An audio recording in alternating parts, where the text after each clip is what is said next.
விருச்சக லக்னத்தில் பிறந்த ஒருவருக்கு சுக்கிரதசை எப்பொழுது நன்மைகளை செய்யும் அப்படிங்கிறத பார்ப்போம். லக்னம் விருச்சக லக்னம். லக்னத்திற்கு 4ஆம் இடமான கும்பத்தில் சுக்கிரன் திக்பலம் பெறுகிறார். திக்பலம் பெறுகின்ற அவர் குறிப்பிட்டு பூரட்டாதி நட்சத்திரத்தில் அமருகின்ற பொழுது பொருளாதார ரீதியாகவும் ஆடம்பர வாழ்க்கை ரீதியாகவும் வாகன சுக ரீதியாகவும் ஒரு ஏற்றத்தை தன் தசையில் தந்தே தீருவார். ஓரளவு பண வரவை நிச்சயமாக தன் தசையில் கொடுக்காமல் போக மாட்டார். நீங்கள் கோடியில் எதிர்பார்த்தீங்கன்னா நிச்சயமாக லட்சத்தில் கிடச்சிரும். லட்சத்தில் எதிர்பார்க்குறீங்க நிச்சயமாக 1000ல் கிடச்சிரும். உங்கள் தகுதிக்கு ஏற்ப முயற்சிக்கு அடுத்த கட்ட வளர்ச்சியை பொருளாதார ரீதியாகவும் தொழில் ரீதியாகவும் இந்த தசை தந்தே தீரும். ஓம் நம சிவாய. தென்னாடு உடைய சிவனே போற்றி, எந்நாட்டவர்க்கும் இறைவா போற்றி. எம் தொலைக்காட்சி நேயர்கள் அனைவருக்கும் ஜோதிடர் யோகி ஜெயப்பிரகாஷின் அன்பான வணக்கங்கள். அன்பு நேயர்களே, இந்த நிகழ்ச்சியில் நாம் எதை பற்றி பார்க்க இருக்கின்றோம் என்றால், விருச்சக லக்னம் அல்லது விருச்சக ராசியில் பிறந்தவர்களுக்கான ஒரு பதிவு. என்ன அப்படின்னு கேட்டிங்கன்னா, சுக்கிரதசை உங்கள் ஜாதகப்படி நடக்குது அப்படின்னு சொன்னால் 20 ஆண்டுகளை கொண்ட இந்த சுக்கிரதசை உங்கள் ஜாதகத்தில் எப்படி எந்த அமைப்புகளில் இருந்தால் மிகப்பெரிய யோகத்தை கொடுக்கும், எப்படி எந்த அமைப்புகளில் இருந்தால் கொஞ்சம் தொந்தரவுகளை கூடுதலாக எக்ஸ்ட்ரீமில் கொடுக்கும் அப்படிங்கிறத பற்றி பார்க்க போகிறோம். அப்போ எதுக்காக பார்க்கணும்? நன்மைகளை செய்கின்ற அமைப்புகள் இருக்குது அப்படின்னா இந்த 20 வருடத்தில் நல்ல உழைப்பை போட்டு கூடுதல் நம்பிக்கையோடு சிந்தித்து அதிகப்படுத்திடலாம் நன்மைகளை. தீமையான அமைப்புகள் இருக்குது, அது பற்றின சிந்தனைகள் அப்படியே குறைச்சி கொஞ்சம் எங்கெங்கெல்லாம் கவனமாக இருக்கணுமோ அந்த இடங்கள்லாம் கவனமாக இருந்து தீமைகளின் அளவை கொஞ்சம் குறைச்சிடலாம். தடுக்க முடியாது, ஆனால் அளவை குறைச்சிடலாம். இதற்கான ஒரு ஒரு முன் தகவலுக்கான ஒரு பதிவு இது, சரிங்களா? அந்த வகையில் விருச்சக லக்னத்தில் பிறந்த ஒருவருக்கு சுக்கிரதசை எப்பொழுது நன்மைகளை செய்யும் அப்படிங்கிறத பார்ப்போம். விருச்சக லக்னத்திற்கு பார்த்தீர்கள் என்று சொன்னால் 7 குடையவன் 12 குடையவன் இந்த சுக்கிரன். அப்படிப்பட்ட ஒரு அமைப்புகளில் 7க்கும் 12க்கும் அதிபதியாகுகின்ற அவர் எந்த நிலைமைகள் இருந்தால் நன்மைகளை செய்வார் அப்படிங்கிறத முதல்ல பார்த்துருவோம். விருச்சக லக்னம் லக்னத்திற்கு 2ஆம் வீட்டில் அமர்றார். லக்னத்திற்கு 2ஆம் வீட்டில் அமர்ந்து உத்திராட நட்சத்திரம் பெறுகிறார் அப்படின்னு வச்சுக்கோமே.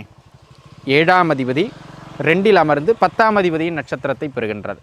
வேலை உத்தியோகம் ரீதியாக நல்ல வருமானத்தை தன் தசாபுக்தி காலங்களில் தருவார். நல்ல வேலை வாய்ப்புகளை கொடுத்து அதன் மூலமாக வருமானத்தை கொடுக்கின்ற ஒரு அற்புதமான நிலைப்பாட்டை இந்த தசை உங்களுக்கு ஏற்படுத்தும்.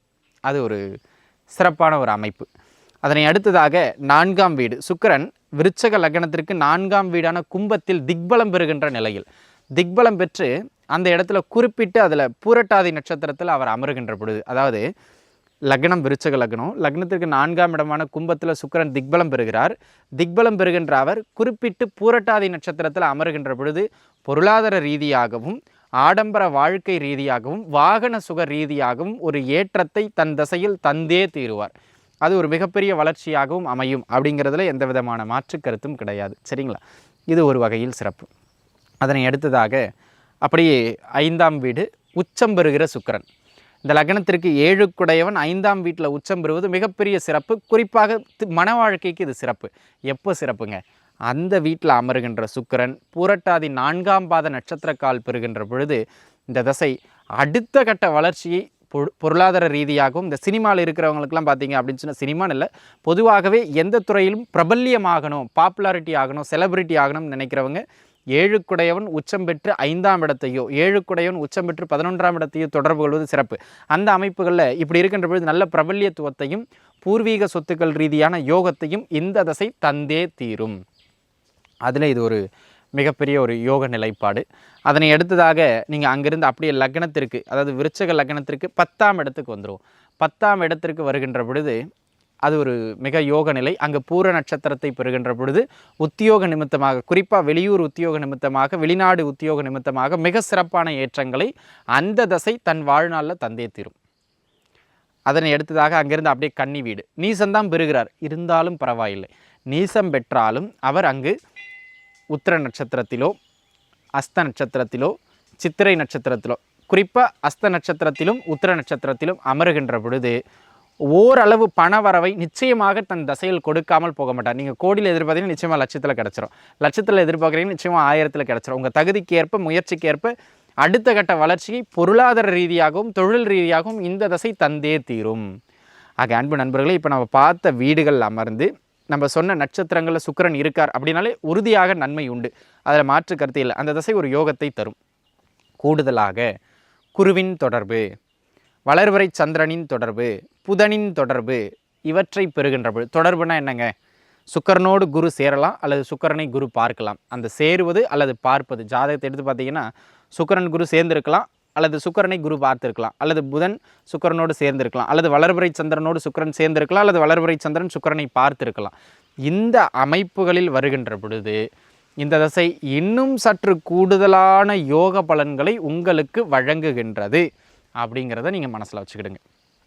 அப்போ என்ன பண்ணலாம், இந்த மாதிரியான காலகட்டங்களில் இன்னும் நன்மைகள் அதிகமாக நடைபெற நல்ல சிந்தனைகளோடு ஒரு கூடுதலான உழைப்பை போடுகின்ற பொழுது அதிக பணவரவு, அதிக தொழில் வளர்ச்சி, அதிக உத்தியோகத்தில் முன்னேற்றம் அடைவது, இனிமையான இல்லற வாழ்க்கை, வாகன சுகம்னு ஒரு சுகமான வாழ்க்கையை நோக்கி நம்ம கூடுதல் முயற்சியோடு 100 ரூபா கிடைக்க வேண்டிய இடத்துல ஒரு 10 ரூபா கூடுதலாக பெறலாம். சரி, இது ஒரு யோகவான்களுக்கான அமைப்பு. எப்படி இருக்கும்போது நம்ம ரொம்ப கவனமாக இருக்கணும் யோகி அப்படின்னு நீங்கள் கேட்டிங்கன்னா, அன்பு நண்பர்களே, மிக மிக கவனமாக இருக்க வேண்டிய நிலைப்பாடு விருச்சிக லக்னத்திற்கு. லக்னத்திலேயே சுக்கிரன் அமர்றார். லக்னத்திலேயே அமர்ந்துட்டாரா, சரி அமர்ந்துட்டு போகட்டும். அங்கே என்ன பண்ணணும் அப்படின்னு கேட்டிங்கன்னா, விருச்சிக லக்னத்தில் அமர்ந்த சுக்கிரன் கேட்டை நட்சத்திரம் பெறுகின்ற பொழுது விரையாதிபதி லக்னத்தில் அமர்ந்து அட்டமாதிபத்திய தொடர்பை பெறுகிறார். அப்படி பெறுகின்ற பொழுது இந்த தசை மிக கடுமையான எதிர்மறை பலன்களை தரும். அதை பெரிய அளவில் ஒன்றும் நம்ம தடுத்து நிறுத்த முடியாது. அப்படியே அங்கிருந்து நகர்ந்து 12ஆம் அதிபதி ஆகிய சுக்கிரன் லக்னத்திற்கு 3ஆம் இடமான மகர வீட்டில் அமர்ந்து அவிட்ட நட்சத்திரம்னு சொல்லக்கூடிய லக்னத்திற்கு 6ஆம் அதிபதியின் நட்சத்திரத்தை பெறுகின்ற பொழுது, ஒரு வேளை செவ்வாய் 6, 8, 12களில் மறைஞ்சிட்டார், அந்த நேரத்தில் போயிட்டு மகரத்தில் அவிட்ட நட்சத்திரத்தில் சுக்கிரன் அமர்றார்னா மிக கடுமையான பொருளாதார இழப்புகளை அந்த தசை தன் தசை புக்தி காலங்களில் தரும் சுக்கிரன். அப்போ அதில் ரொம்ப கவனமாக இருக்க வேண்டியது அவசியம். அப்படியே 6ஆம் வீடு 6ல் போய் சுக்கிரன் அமர்றார். அங்கே அமருகின்ற சுக்கிரன் பார்த்தீங்க அப்படின்னு சொன்னால் உங்களுக்கு தன்னுடைய சொந்த நட்சத்திரமான பரணி நட்சத்திரத்தில் அமர்றார். பொருளாதார ரீதியாக என்ன சம்பாதிச்சாலும் அந்த தசையில் உங்களால் கையில் பிடிக்கவே முடியாது. அது பாட்டுன்னு ஒரு இழப்புகளை கொடுத்துக்கிட்டே இருக்கும். வருமானம் வந்துக்கிட்டே இருக்கும், அது பாட்டுன்னு போய்கிட்டே இருக்கும். அப்படி அதனை அடுத்து மிக கடுமையான 2 நிலை எங்கே அப்படின்னு கேட்டிங்கன்னா, உச்சம் பெறுகிறார் சுக்கிரன். சுக்கிரன் உச்சமாகிறது நல்லது தானே, ஆகிறது நல்லது தான். லக்னத்திற்கு 5ஆம் இடத்துல உச்சம் பெறுகிறார். அஷ்டமாதிபதியின் சாரம் பெறுகிற நிலையில், அதாவது ரேவதி நட்சத்திரத்தை பெறுகின்ற நிலையில் அந்த தசை பேராசையினால் என்ன நற்பலனை கொடுத்தாலும் அந்த தசையின் இறுதியில் எல்லாத்தையும் கைவிட்டு போக வச்சிடும். நீங்கள் நல்லா பார்த்துருப்பீங்க, 15 வருஷம் தன்னுடைய சுய முயற்சியினால் சம்பாதிச்சு ஒரு 30 லட்சத்தை கொண்டு வந்து திடீர்னு ஷேரில் போட்டு ஒரு வருஷத்தில் சோழியை முடிச்சிருப்பார். அதெல்லாம் நீங்கள் பார்த்துருப்பீங்க. இல்லைனா திடீர்னு நல்ல வேலைக்கு போயிட்டு இருந்தவர் வேலையிலேருந்து நின்று 10 வருஷம் சேவிங்ஸ் தூக்கி ஒரு தொழில் பண்ணி நஷ்டமாகி உட்காந்துருவார். ஆனால் அது எல்லாமே ஒரே தசையில் நடந்திருக்கும். எந்த தசை கொடுத்ததோ அந்த தசை பிடுங்கியது. அந்த மாதிரி லக்னத்திற்கு 5ஆம் வீட்டில் சுக்கிரன் உச்சம் பெற்று அட்டமாதிபதியின் நட்சத்திரமான ரேவதி நட்சத்திரம் பெறுகின்ற பொழுது எதிர்பாராத திடீர் இழப்புகளை தன் பேராசையினால் வழங்குகிறது. இந்த பருவத்தில் இது நடக்குது. காதல் அமைப்புகளில் சிக்கி ஏமாற்றப்படுபவர்கள், காதலால் தற்கொலைக்கு முயற்சிப்பவர்கள், இதெல்லாம் இந்த அமைப்பில் தான் அமையும்.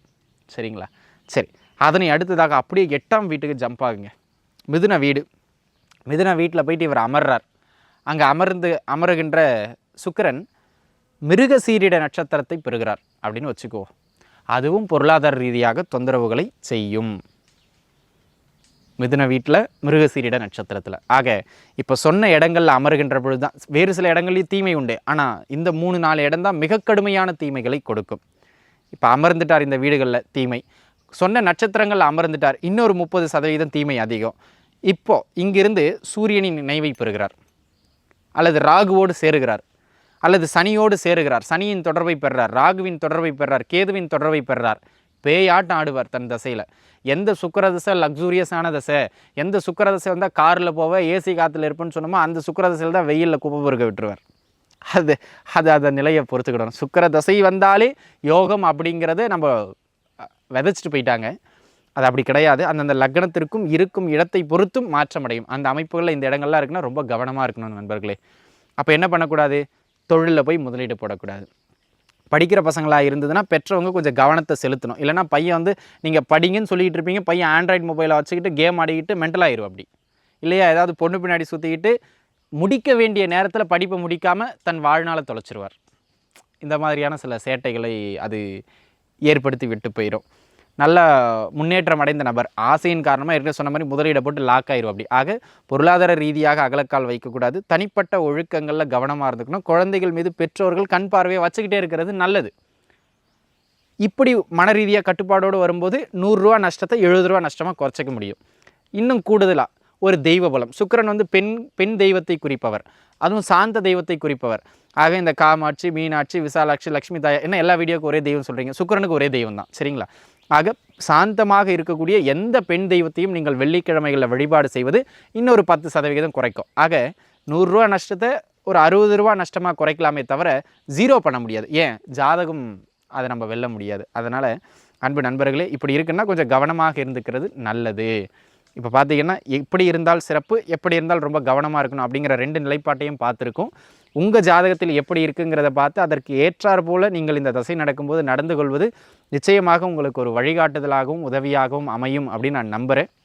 மீண்டும் இன்னொரு நல்ல பதிவில் உங்கள் அனைவரையும் சந்திக்கும் வரை உங்களிடமிருந்து விடைபெறுவது உங்கள் ஜோதிடர் யோகி ஜெயப்பிரகாஷ். அனைவரும் நன்றாகவே இருப்பீர்கள். வாழ்க வளமுடன். நன்றி.